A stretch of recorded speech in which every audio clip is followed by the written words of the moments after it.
Sabadi, mesdames et messieurs, bonsoir. Merci de nous rejoindre pour cette édition en français de la TNL. Aujourd'hui, nous sommes lundi le 27 février 2017. Commençons tout de suite par la réunion mensuelle du gouvernement.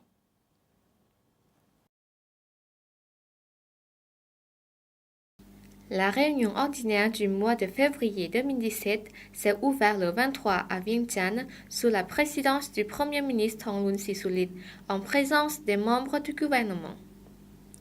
Au cours de la réunion, les participants ont examiné les questions importantes telles que le projet de loi sur l'eau et des ressources humaines, la loi sur la protection industrielle intérieure. Les participants ont écouté le rapport sur les résultats de la mise en œuvre du plan du développement socio-économique pour la première phase de 2017. Ils ont en outre écouté le rapport du plan du développement de petites et moyennes entreprises et l'enregistrement et la statistique des citoyens pour la période de 2016 à 2025, le rapport sur la construction routière, le projet de la construction du zone du développement d'Okjampa, le projet de décret sur les pesticides, l'établissement du fonds et du développement de la main-d'œuvre et le rapport sur la réalisation du 39e réunion de la Commission intergouvernementale entre Laos et Vietnam en 2017. Le Laos et le Japon renforcent leurs liens de coopération.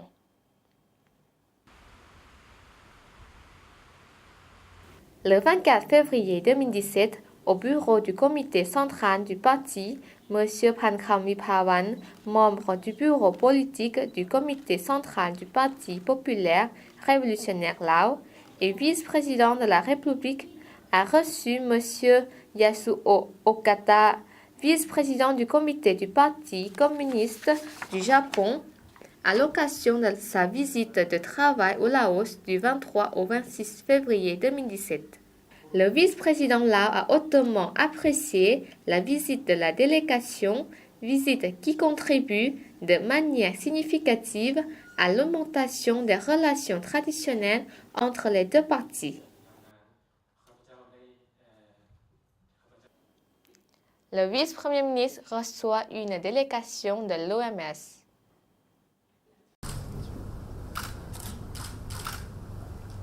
Monsieur Sonsai Siphandorn, vice-premier ministre de la République démocratique populaire Lao, a reçu récemment Monsieur John McKessie, chef de l'équipe d'évaluation externe conjointe volontaire de l'OMS, en visite au Laos du 17 au 24 février.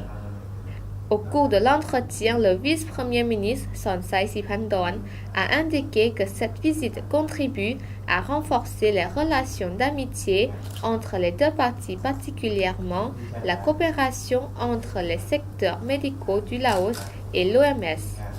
M. John McKessie a remercié le vice-premier ministre Sonsai Siphandorn pour son accueil chaleureux et a déclaré que l'objectif de la visite est d'évaluer l'application des principes de loi internationale en matière médicale.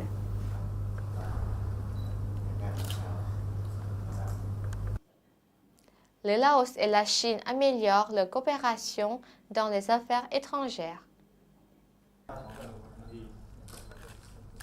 Le Laos et les hauts fonctionnaires chinois sont convenus la semaine dernière lors d'une rencontre bilatérale à Vientiane de continuer à promouvoir la coopération dans les affaires étrangères entre les deux pays. Le vice-premier ministre et ministre des Finances, M. Somdi Duangdi, et le vice-ministre des Affaires étrangères chinois, M. Liu Shenmin, ont hautement apprécié les relations amicales et de partenariat stratégique global de coopération entre le Laos et la Chine.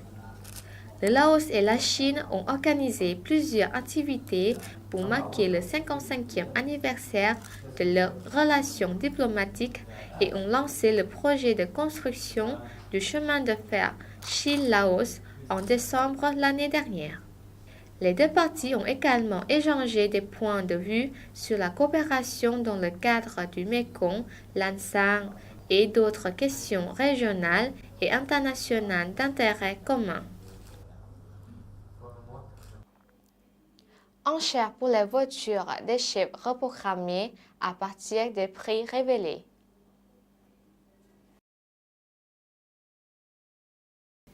Une vente aux enchères pour les voitures qui ont été retirées de dirigeants précédemment prévue pour mardi 21 février a été reportée au mardi 28 février, ont annoncé les autorités en charge.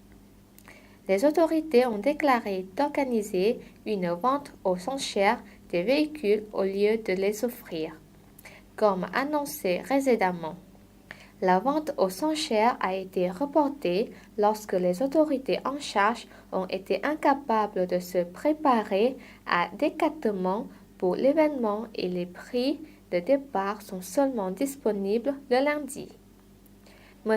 Jalal Yapahe, porte-parole du gouvernement, a récemment déclaré que les voitures de luxe offertes aux dirigeants qui sont toujours en poste seront reprises, mais ceux fournis aux dirigeants qui ont pris leur retraite ont été conçus comme des cadeaux.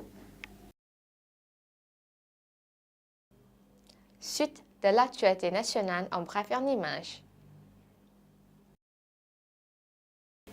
L'entreprise par capitalisation boursière Lao a organisé le 24 février 2017 une réunion pour faire le bilan du travail de l'année 2016 et pour fixer le futur plan. La séance s'est déroulée en présence de M. Khamani Intirat, ministre de l'Énergie et des Mines, des chefs adjoints de département et des fonctionnaires concernés. Cette réunion a pour évaluer les activités et la mise en application du travail dans les projets de l'entreprise et la remise des certificats de félicitations aux meilleurs fonctionnaires. Une réunion de vulgarisation des résultats de la 10e réunion nationale autour du travail du personnel s'est déroulée récemment en présence de M. Sankhet Hung Bunyong, vice-ministre des Affaires étrangères, des chefs et des chefs adjoints de département, ainsi que des fonctionnaires du ministère. À cette occasion, le vice-ministre a félicité les fonctionnaires pour leur succès dans la mise en application du travail durant les 5 dernières années. Vendredi dernier, au bureau de l'Organisation des Nations Unies à Vientiane, a eu lieu une réunion débat sur la gestion des ressources en eau et du système d'eau courante de petite dimension avec la participation communautaire. Elle s'est déroulée en présence de Mme Bilek Khampo Salat, vice-ministre des Travaux publics et des Transports, des vice-gouverneurs des provinces de Sarawak, de Sekong et d'Atapu. Selon Mme Bilek Kham, le programme de l'Organisation des Nations Unies pour l'habitat au Laos a reçu le soutien financier du Fonds d'application au changement climatique pour la mise en application du projet de changement climatique dans 3 provinces, Sarawak, Sekong et Atapu. Le gouvernement de Sus, en collaboration avec la société Si Santiaï, a organisé le 24 février 2017 la 3e conférence de presse pour annoncer l'ouverture du Fonds pour la promotion culturelle au bénéfice des organisations culturelles Lao. L'information a été diffusée par M. Tula Van Hook, coordinateur du Bureau de développement et de coopération de SUS, et Mme Tianmali Panyapon, directrice de la société Si Santiaï. Le fonds a pour but de promouvoir l'expression et la spécificité culturelle unique de niveau local et national. Ce projet offrira des fonds aux organisations qui seront sélectionnées et disposent d'un budget total de $250 000 destiné à mettre en œuvre des activités pendant 18 mois de la période de 2017 à 2018. Ce fonds a commencé à recevoir les demandes jusqu'au 17 avril 2017. Ouverture du forum des parties concernées sur le projet hydroélectrique Park Beng. Le forum des parties concernées dans la région du Conseil d'études et le projet hydroélectrique de Park Beng, ayant pour thème partager, écouter et agir, est organisé mercredi dernier à Luang Prabang.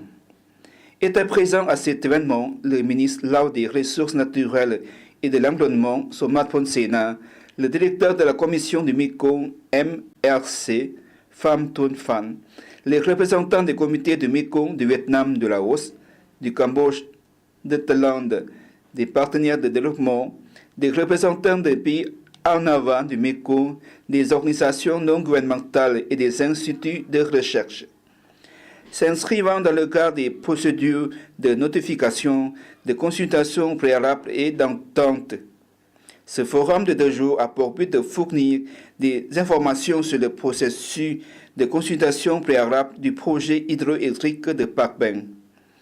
Les participants ont abordé également les leçons d'expérience sur la mise en œuvre de la consultation des projets de Singapore et de Don Sahong, la stratégie de développement durable de l'hydroélectricité de Laos en général et des projets hydroélectriques de Pak Ben en particulier, ces problèmes concernant la sécurité des barrages, d'écoulement, d'hydrologie, les impacts socio-économiques et environnementaux. Répondant aux correspondants de l'agence vietnamienne d'information, le ministre Somat Ponsena a déclaré que c'était une bonne occasion pour les pays membres de la MSC et les partenaires de développement de discuter pour assurer l'intérêt des habitants de Laos et des pays en avant du Mekong. Il a affirmé que l'opinion publique ne devrait pas être inquiète au mesure des impacts du projet hydroélectrique de Pak Ben. Le gouvernement et le ministère des Ressources naturelles et de l'Environnement de Laos doivent assumer leurs responsabilités envers la population de Laos, du Vietnam, du Cambodge et de Thaïlande. Le projet hydroélectrique de Pak Ben est un projet fluvial situé sur le Mekong. Le central devrait avoir une capacité installée de 912 MW, conçu pour un début de 5761 mètres cubes par seconde, indique le communiqué. Selon la MSC, le processus de consultation préalable, qui implique des représentants des 4 pays, est la première étape durant laquelle tous les pays membres doivent participer s'ils projettent de construire des projets d'irrigation et de développement hydroélectrique à grande échelle le long du Mekong. Voilà, c'est la fin de cette édition. Toute l'équipe vous remercie pour votre fidélité. Pour voir ou revoir nos reportages, rendez-vous sur la page internet du journal français de la TNL. Au revoir.